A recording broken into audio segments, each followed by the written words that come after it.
and welcome back to another episode of The Wizard Factory.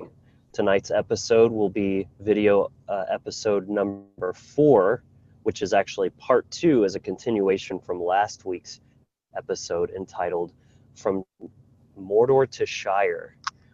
And last week we sort of got into the more intangible aspects to the topic of permaculture versus agriculture, and sort of looking at those energetic correspondences to the way that we're going about growing food and living in harmony or discord with nature, respectively. So we talked about kind of the dynamics between sterility and fertility, allowing that flow, that sort of wildness of nature, and basically just all the sort of polarities, and like you're either connected with nature or you're disconnected from nature and therefore yourself, because we are nature. So that's pretty much what we got into now, and today we're going to kind of look at the more physical, boots on the ground, statistical and solutions to the concepts that we laid out last time. So today we have our very first guest joining us tonight. This is Tarah Green. Tarah is a free being and a steward of the earth based out of the Pacific Northwest in her self-sustaining box van, cultivating ecological solutions in alignment and harmony with nature to problems with invasive species and glyphosate spraying. And also she is the creator of Omens of Alchemy, Know Thyself to Grow Thyself. And she offers hand and tarot consulting for personal developments at omensofalchemy.com. So Tarah, welcome. Thank you. Yeah, thank you for coming on. I'm glad to be here. Honored. Wonderful. Well, do we want to just go ahead and dive right in, guys? Absolutely. Dive into the soil. Yes, and that's where we're going to start this. So, Tarah, would you like to, lead us off with, talking about, some of the issues with how we treat our soil, how we use water, and kind of some of those things, and the problems that we're facing and how we utilize those resources? Yeah, it all kind of comes back to that principle of observation. If we could observe nature and be open to receiving her messages so that we could be in harmony with her or in harmony with ourselves, then we could watch the way the water naturally wants to flow and utilize it instead of going against the current and trying to channel water in places it doesn't want to go, and tapping into the abundance that is naturally there by interacting in harmony with nature. And soil is one of those things that in agriculture, the soil is being eroded. It's being polluted with all of the poisons, the spraying of things like glyphosate, which is the main active ingredient in Agent Orange. And it's a known carcinogen, and it's one of the biggest, most used pesticides. It's in Roundup, and that's found in even organic food these days. And so getting back in touch with our local environment is a huge thing that we can do to help with the soil from being eroded. In permaculture, there are methods of gardening where we don't even till the soil, and we just keep building the soil, building the layers. Mm-hmm. Yeah, that kind of brings up an interesting thought for me. That was, I found nutrition and waking up to the state of our food situation was one of the first steps of my awakening to the matrix, and kind of like, wait, something's really wrong here. And just thinking about the amount of trust we put in our food. And that's one of the issues that kind of comes with the territory when we have mass production, globalization, and, centralization versus a local. Your farmers, where it came from, you can go physically see it and touch it if you wanted to, versus like I said, just the amount of trust that we put into these companies to make sure that our food is safe and nutritious and good for us. And, you know, needless to say, that ain't happening. So that trust is highly misplaced for the most part. So there's, you know, and that all comes back to sovereignty, you know, and taking personal responsibility and making sure you know for yourself personally where your food's coming from before you put it in your body. Mm-hmm. And I think there's some great points, you know, on soil erosion here. You know, very interesting statistic that I came across is that our number one export per tonnage in the United States is soil, topsoil, Wow. our most valuable resource. We lose about 1.7 billion tons of topsoil lost every year, you know, estimated in just the United States alone. And that's due to our farming practices of having these huge machines claw at the earth and then leaving it exposed. You're getting rid of all the ground cover. You're pulling, you know, the roots of all, you know, like a forest ecosystem, you know, there's all those deep penetrating roots that really helps deal with erosion and things like that and holds all that soil in place. And when you're just constantly ripping at it, it's being exposed to the sun and all the other elements and the wind. You know, it gets blown off in the wind, it gets washed away into the creeks, and we're losing a lot of a really valuable resource, and huge amounts of it every year. And we're exporting more of that than we actually are, like corn or soy or any of the crops that we're actually growing to export, you know, for economic reasons. So it's not a very efficient way to go about utilizing the resources that we have available to us. No doubt. Yeah, definitely not. And then when it comes to food production as well, we're losing all of the soil and damaging the soil. And with creating these monocultures, the life in the soil is just gone as well. You have 2 unread messages. Studies can show that there is a higher quality of mineral content and nutrients in food that's grown through methods of permaculture, through methods in harmony with the earth. So we're actually getting more quality if we are growing our food this way. So we're more efficient in the sense that we're getting more nutrients into our body from eating less amount of food. And it's estimated that 40% of the food produced in the United States goes to waste. And based on my personal experience of what I've seen, I would say it's probably even more. And the waste is being hoarded as well to keep people in this financially dependent system of needing to go into a square box to get your food out of a square box. And people act like that's just an accident. Yeah.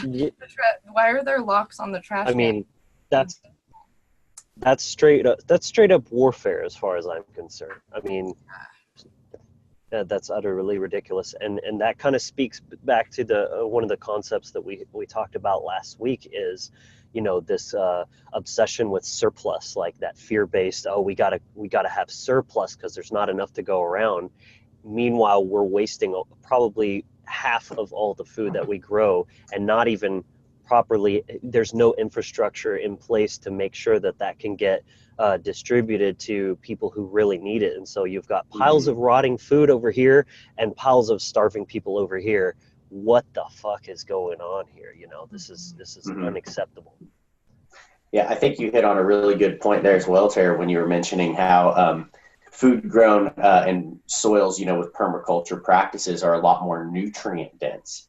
And it really, we can tie that back in with the concept that Logan and I hit on in part 1, which we really talked about, where our health comes from diversity in the ecosystem. And the more of a monoculture, you know, monocrop type of ecosystem we have, you know, we lose all that diversity, and that's where disease comes in. And, you know, because we don't have as much genetic diversity there to combat that and to be able to thrive and utilize different niches and energy sources. So I think that's a great way to tie those together. And you know, another way we can look at this is the concept that we had talked about in our pre-talk, Tarah, you know, where we're talking about spiritual fertility and things. Would you like to kind of maybe get into that a little bit? Yeah, in the topic of soil, it's like we talk about cultivating our soil and having rich soil so that we can bear fruit of nutrients. And in the same way, if we can cultivate our soul, our inner soil, if we look at the etymology and soil and soul, those are very like concepts. And Mhm. to be doing our inner work is a path of what we cultivate on the inside, we're going to get on the external. And so how we're treating our agriculture, we're putting this into our body, and everything holds memory. And so these violent habits, like no matter where we're putting them, be it in our food, it's all going to create that cycle.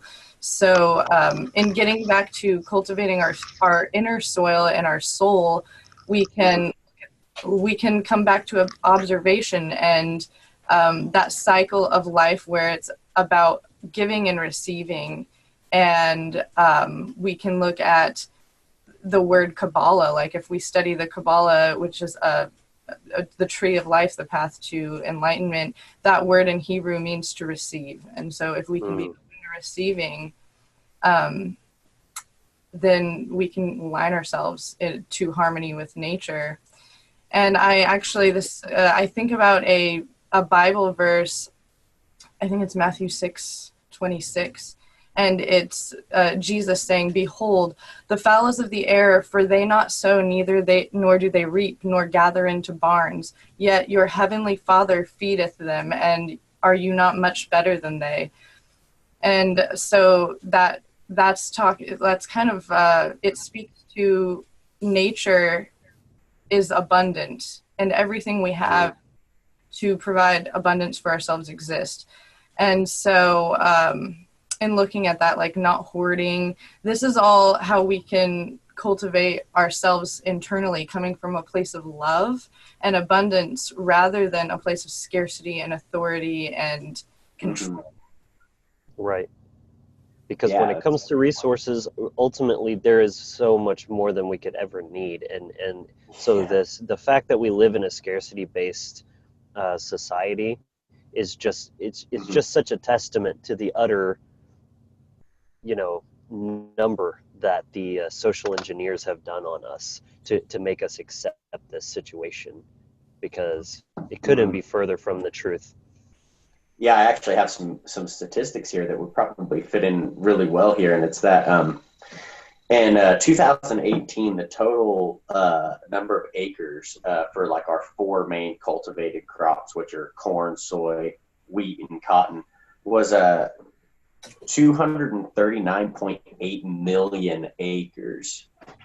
And that's just in the continental U.S., so excluding Alaska. It's a huge amount of land, and then we can get into the grazing land for a lot of livestock, is obviously a big part of the agricultural system, and why so much grain and things are grown are to feed the meat industry. There's 788 million acres. Roughly 41% of all our land in the continental United States is used for grazing livestock. So you start combining those together and then looking at the water usage.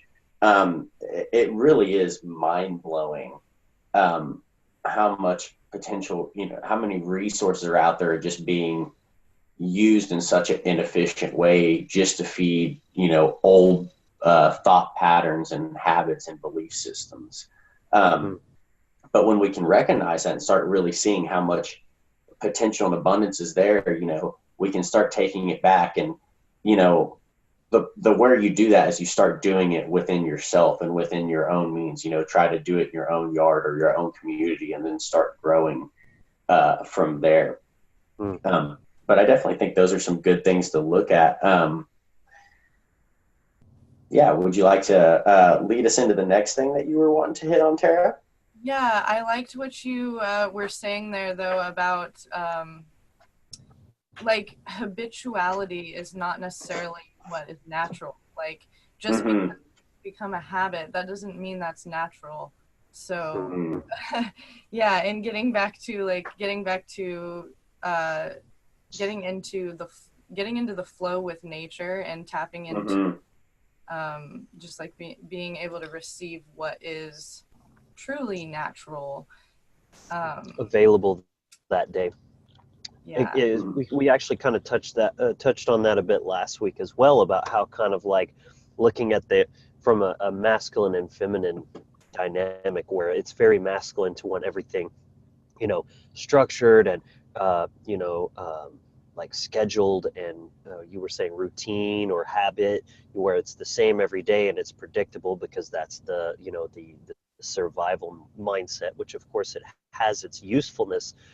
But just kind of being in that more feminine flow state, because, and you could look at it as like when you're forging or whatever have you, it's more of a feminine, kind of like how the weather changes. It's sunny one day, it's this the other day. Some days it's berries, some days it's, and you flow with the seasons. Different foods are coming into season and out of season and everything like that, and just really adapting and just flowing with Mother Nature. That's really beautiful. Mm-hmm. And probably a lot better for us nutritionally as well, getting all that Yes. diversity. Mm-hmm. Yeah, the femininity of water as well as earth that create abundance, water nurturing the earth. That tapping into that aspect is like, in the tarot, water represents the emotions and the intuition and our inner selves. So in tapping into our inner teacher and our intuition, getting back in touch with nature, like that's our natural instincts. Nowadays, we may think we have such advances in technology because we have computers and phones, but if we were in touch with nature, like the abilities that we have intuitively, we can communicate and learn the languages of the birds and the cycles of nature, the flow, getting in touch with that flow as the seasons change. And that can, if we can pay attention to that, then we're always in a state of abundance. Like if we know what foods are abundant right now, like an apple season, we should eat apples. And when it's spring and there's lots of little greens coming up, let's eat those and just go with that flow. Mm-hmm. Yeah, I think that's definitely a great way to look at it. And that's, I think, for me personally, that's one of the reasons I really enjoy, practicing an animist or a pagan path, is that connection to nature, that you look and see that, all the gods are not only around you, but within you, and you're a part of everything else. I think it's a lot healthier of a mindset to be able to look at the world from, and be able to see yourself as part of it, rather than it being separate from you and something that needs to be controlled, or is being controlled. Also, it was getting me thinking when you were talking about just eating this one day and eating that another day. And one of the simple concepts, I don't like to get too much into specifics of you should eat this specific diet or whatever, but there's just these kind of general ideas that I feel are kind of hold true very universally when it comes to diet and food and stuff like that. And one of those is eating life for life, if that makes sense. Like the more fresh, the more living. And when you eat a plant, especially, it's still alive, versus when you eat a piece of meat or whatever. And even like if you're getting exotic fruits from halfway across the world, it's had a lot of time to denature and start kind of breaking down and die. And it's a lot, if you look at the electromagnetic fields of these things, you can very much see that, the fresher the fruit, or the fresher the food in general, it has a very vibrant, a literal aura. I mean, this isn't like woo-woo hippie nonsense. This is science. And, just, picking an apple right off the tree, eating something right from your community, that has to have tremendous benefits for just your vitality of just eating that close to earth, as opposed to something that's been in a musty crate or, ship or truck or whatever, and all that kind of stuff. Just a little thought about that. Yeah, we are what we eat, and if we can create a cycle of goodness, then that cycle will come back to us, just like in natural law, karmic law, cause and effect. And everything that holds memory, all of that food, the love that was grown around it, those vibrations are put into the food, and they have a memory, and they hold that. consume it, you're transferring that, and you truly are what you eat. Like your body becomes that food that you're teaching you. So if you're eating things that were treated in a violent way and had this cycle that is scarcity, and then we're putting that into our body, this cycle of scarcity and waste, and those things, and stagnation, they affect us. Exactly, that stagnation. So if we're eating those live things, those high vibrational things with love, then that is going to be a lot easier to manifest within ourselves. right? Yeah. And again, with that green, the more greens, that's that heart-based energy right there.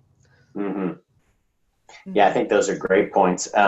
Let's, moving into kind of like some solutions. So now that we've really kind of stage into, some of the problems, and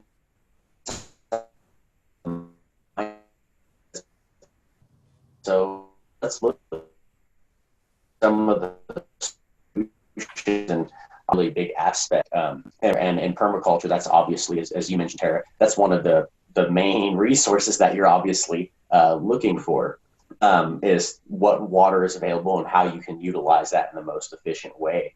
And I found another interesting statistic here, is that on average, they found when you just increase the organic matter in your soil by 1%, that can help hold anywhere from like another 16 to 25,000 gallons of water per acre.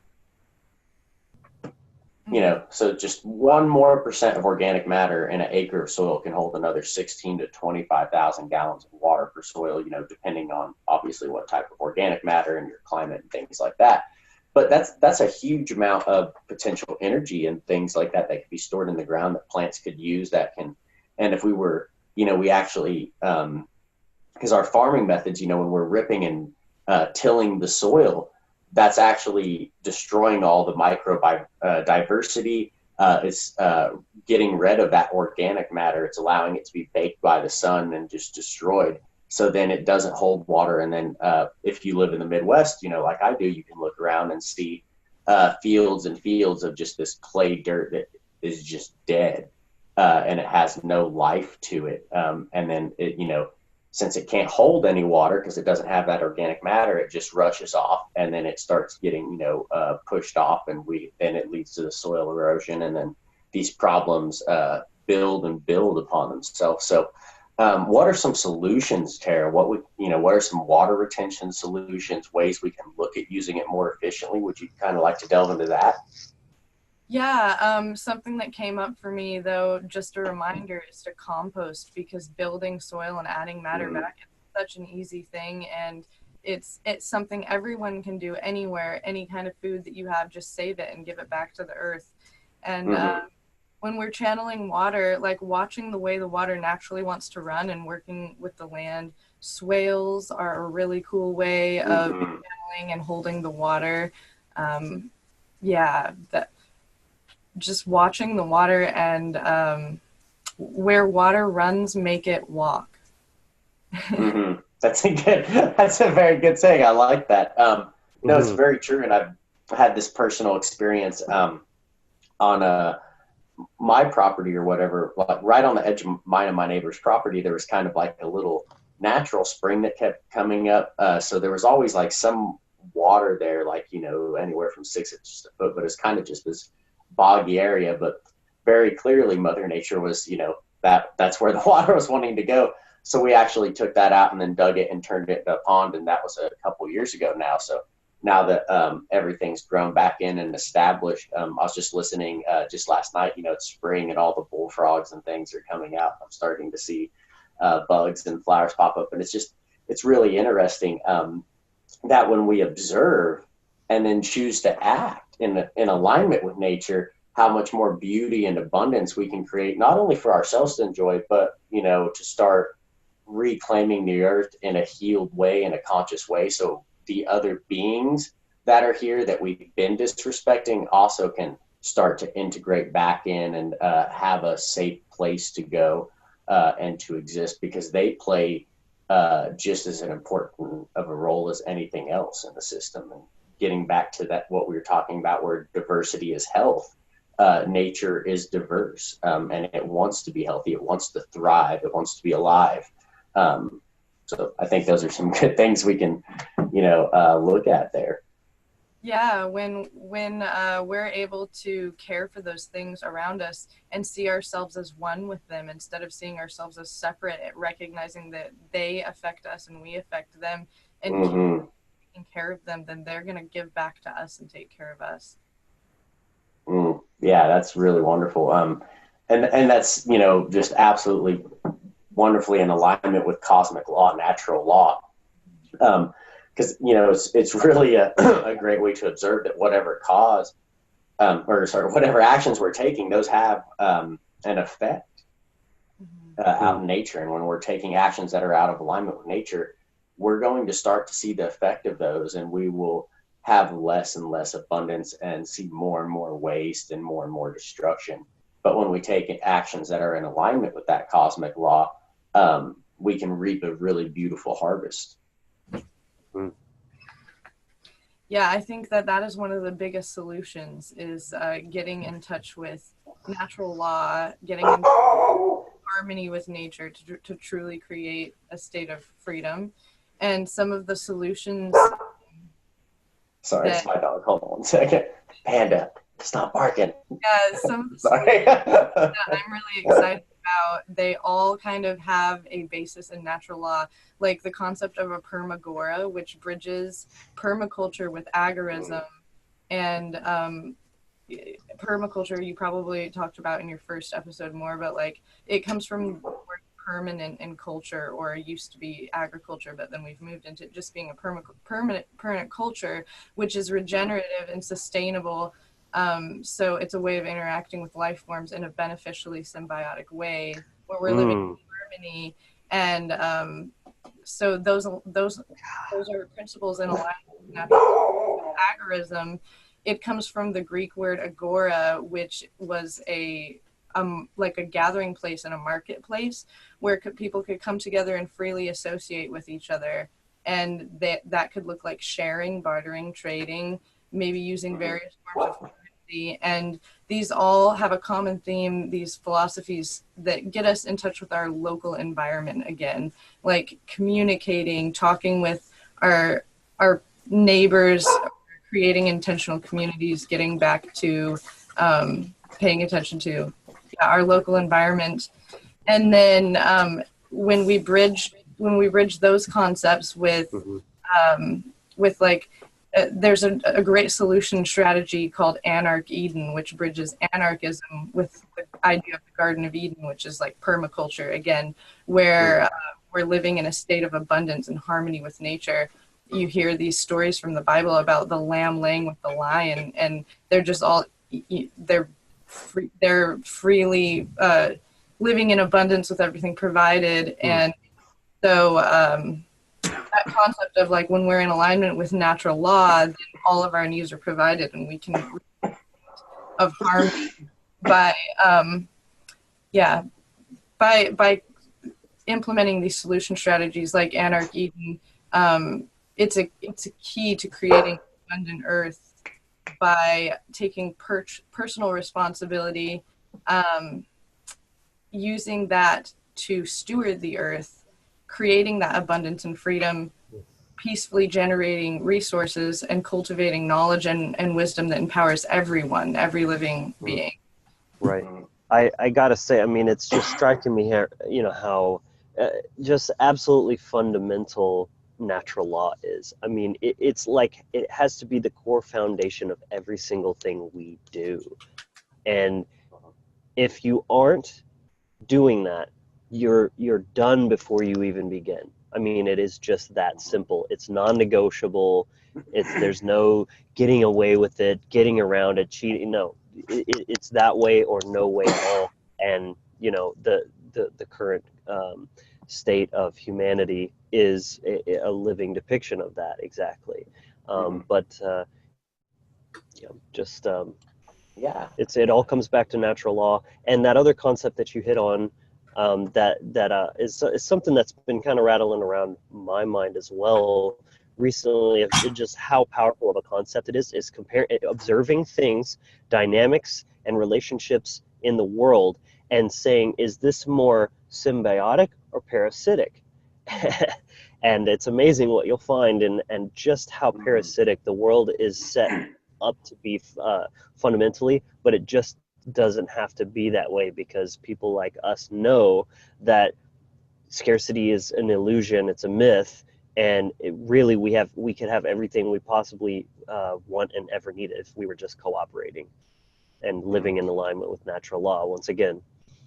Yeah, I think a great thing, such a great thing to bring up, Tara, is, and that they really do go hand in hand, is the ideas of using permaculture and agorism together, and how useful of a solution that can actually be for us, as a real world solution, as compared to, say, going out and voting and trying to beg someone for change. Actually going out there and planting that seed with your finger, and getting into the earth and growing those solutions.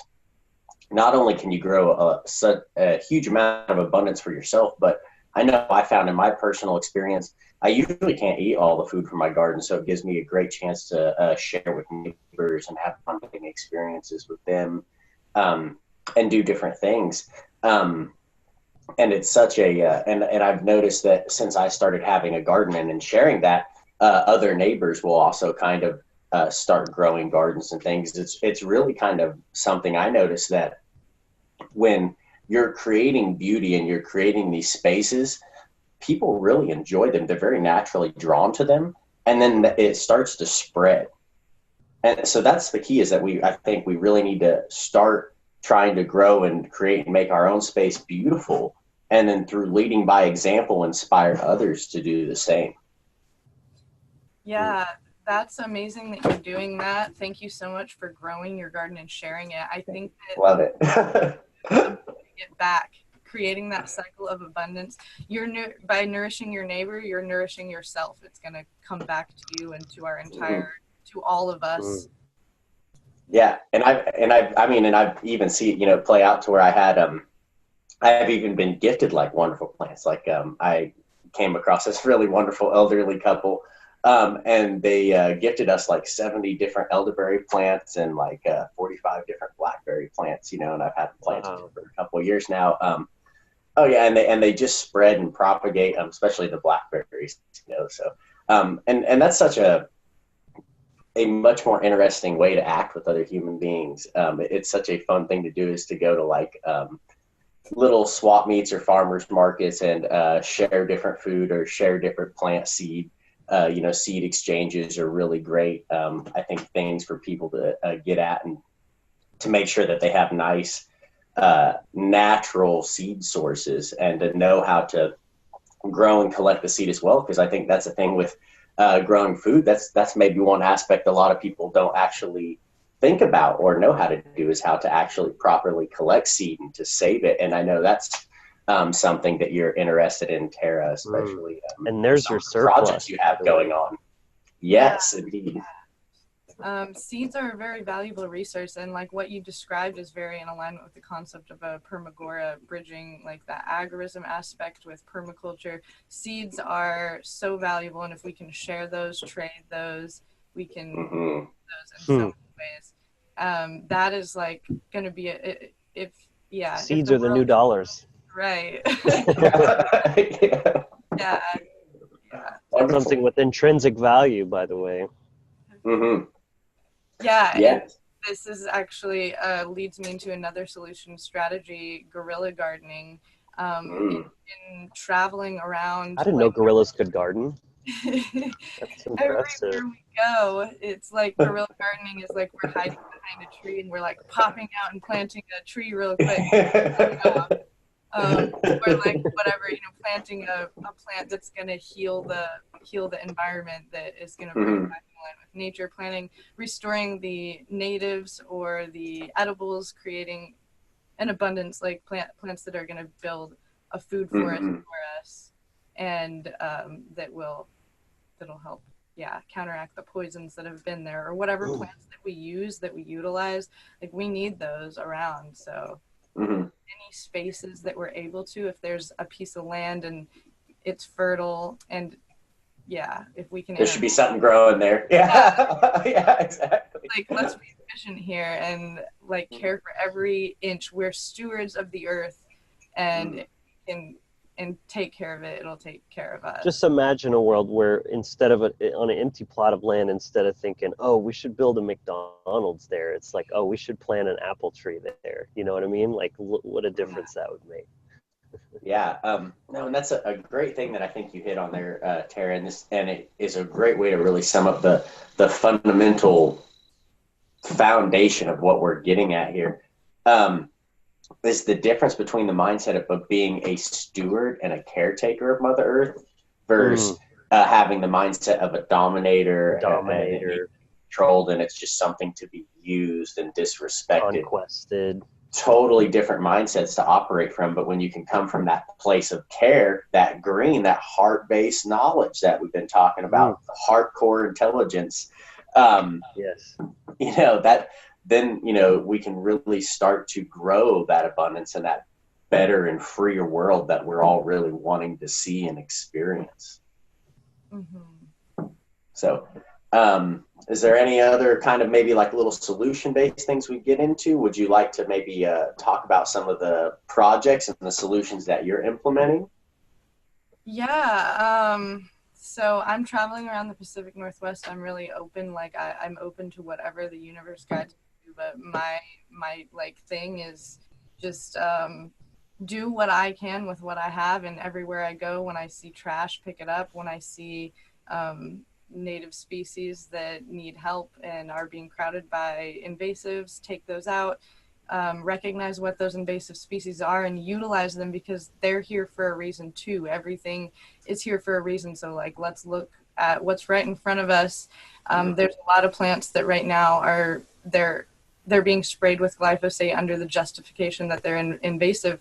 But isn't glyphosate invasive? Like, if we think about these things, let's be holistic and look at the chain reactions of all of our actions, and recognize these. There's so many of these plants that are being labeled as invasive that are actually medicinal herbs that can cure a lot of ailments that are being caused by the very poisons that are being sprayed on them. And just being mindful of like all of that. I think that doing the inner work is extremely important too, as within, so without. If we can come to a place of harmony within ourselves and move out of the dis-ease that we are manifesting, then that's going to reflect in our external world. And so something that I do is I study hands, and I read palms, and this is a potentially very valuable resource in the future as well. When when the when the world changes, we can actually look at our very own hands. This is something we all have the ability to do, to look within ourselves. And you don't need a blood test or a fancy medical equipment to go to the doctor when you can just look at your hands. And there's so many ailments that you could be healing just by becoming aware of them. And sounds like a really wonderful skill set to be able to use as a way of coming into a deeper gnosis and awareness of yourself. Self-gnosis, yes, for sure. Also, some of what you were talking about too reminded me of something I wanted to mention about how you were talking about reflection. How the earth is sort of the sacred space for our reflection. So from a spiritual standpoint, the law of correspondence says that the earth is going to reflect what our internal landscape is, if you look at it from landscape. And so in the Norse tradition, one of the gods is called Mother Hela, and she's essentially the god or goddess of natural law. She's sort of like Saturn or Kali, where depending on your actions depicts how she's going to show up to, or appear to you. She could be a beautiful woman, or she could appear as a corpse, and that's all for you. But she basically holds space for you at the like for the purposes of reflecting your choices and the lessons that you're here to learn back to you. And could it get any more almost literally true when you're looking at the mother archetype regarding Earth as well, or the Gaia, and how she's reflecting our actions back to us, and showing us what we're doing, basically in an ever connected sort of feedback loop. Mm-hmm. Yeah, Mother Hela is that. She is the sacred space. Even she's definitely one of my favorite archetypes to work with. But yes, Tara, would you like to maybe let people know where they can get a hold of you, where they can find you at? Maybe some of the you mentioned palm readings, and tarot. How people can get a hold of you if they're interested in any of those. Yeah. Thank you. Yeah, so omensofalchemy.com is where you can find me. I have a Facebook page as well, Omens of Alchemy. And with the hand, that is very relevant with the reflections. I know you talked a bit about psychology. It pulls into all of this in your first part of the episode. And that is the hands, the lines in the hands are like rivers, like flows of energy that are just like the neural pathways in our brains. So everything that is happening within us is being reflected on the outside if we can learn how to speak that language of nature once again. And so, yeah, you can find me at omensofalchemy.com to hear more about that. I tell you what do you feel about if I show you my hand and you could give like a little sample palm reading just to kind of give I would love to look at your hand some more, Logan. Okay. I haven't seen it enough.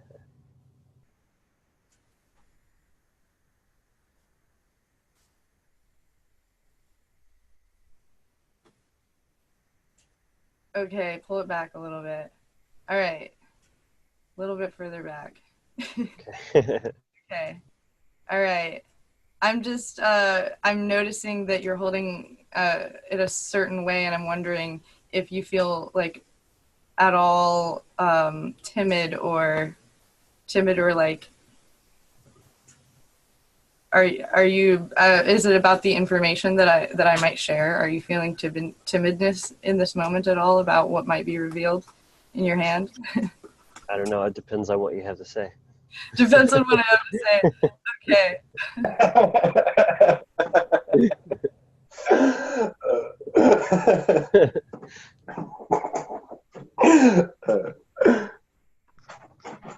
Well, yeah, I will look at your, yeah, I guess like you were wanting me to say something now. Let me look at it again. Pull it back up. Okay. All right. The suspense is killing me. Okay, yeah. Well, there's things that are just more appropriate to share in private. And see, the way that handwriting comes to me, I often will get like a print and I can do a full analysis and look at detail and look at the age progression and things on your lines. And when I look at a hand briefly, I usually talk about what jumps out at me, like what is most relevant. So you are having some interesting activity on your lifeline, and I was just kind of wondering about like your physical energy. I guess we talked about this recently. So about just like physical energy maybe not being your strong suit at this time because you're in a truck and you're not cultivating a lot of like getting to the gym, like running, doing things out in nature. Oh, for sure. And I know that you're like eating a lot better, but I guess I'm just noticing that the lifeline is just like probably not your strong suit right now. That was well, it's like how and Brian talks about in his astrology how your strengths can become your weaknesses become your strengths. So because I'm not naturally imbued with a very strong physical sense, I was never like athletic or anything, and I didn't play sports I did cross country. That's what all the skinny white kids did. So,